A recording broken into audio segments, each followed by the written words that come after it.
ओम जय श्री कृष्ण। नमस्कार प्रिय भक्तगण, आपण मानको आम चैनल को स्वागत जनाऊँगी। आज आम श्रीमद् भगवत गीतार एक अमूल्य श्लोक विषय जानिबा।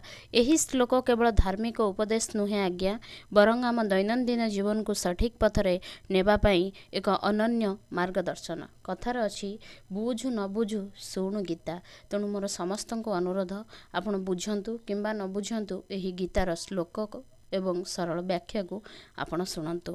प्रथमे आम श्लोकटी को श्रद्धार सह पाठ करिबा, तापरे सरल ओडिया अर्थ बुझिबा एवं शेषरे जानिबा एही श्लोकर शिक्षा को आम निज जीवन में किपरि प्रयोग करिबा। तेबे आसंतु भक्ति एकाग्रतार सहित आजिर गीता श्लोक को श्रवण करिबा।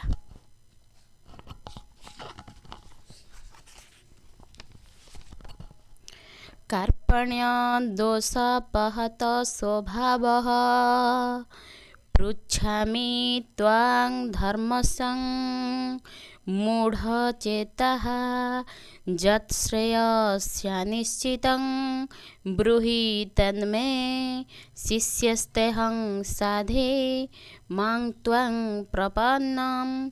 तेणु का परुषता रूपक दोष हेतु नष्ट स्वभावयुक्त तथा धर्म विषय मोहित चित्त होइथिबा मु आपण को पचारुछि, मो पक्षरे कौन करिबा निश्चिंत कल्याणकर ताहा मते कुहंतु, कारण मु आपणकर शिष्य, मो परि शरणागत को आपण उपदेश दियंतु।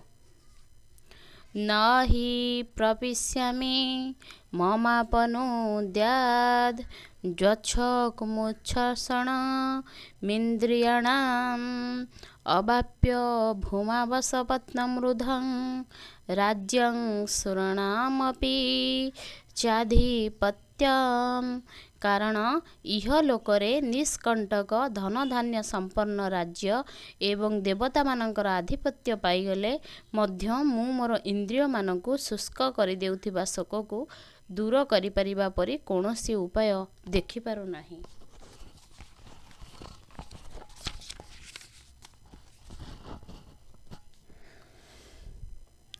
अश्वचानन्वश्वचस्तं प्रज्ञा बादाश्चं भाससे गतासुन गतासुश्चं नानुशोचन्ति पंडिताः।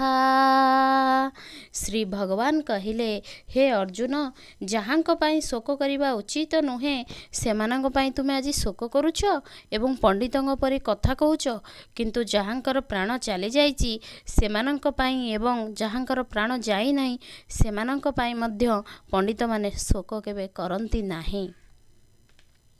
न त्यवां जातु नाशं न त्वं नेमे जनाधिपा न चैव न भविष्यामः सर्वे वयमत परमः। एपरि नुहे जे कौनसी कालरे मु नथिली कि तुमे नथिल अथवा एही राजामाना नथिले, पुणी एपरि मध्य घटिबो नाही जे भविष्यतरे आमे समस्ते रहिबा नाही।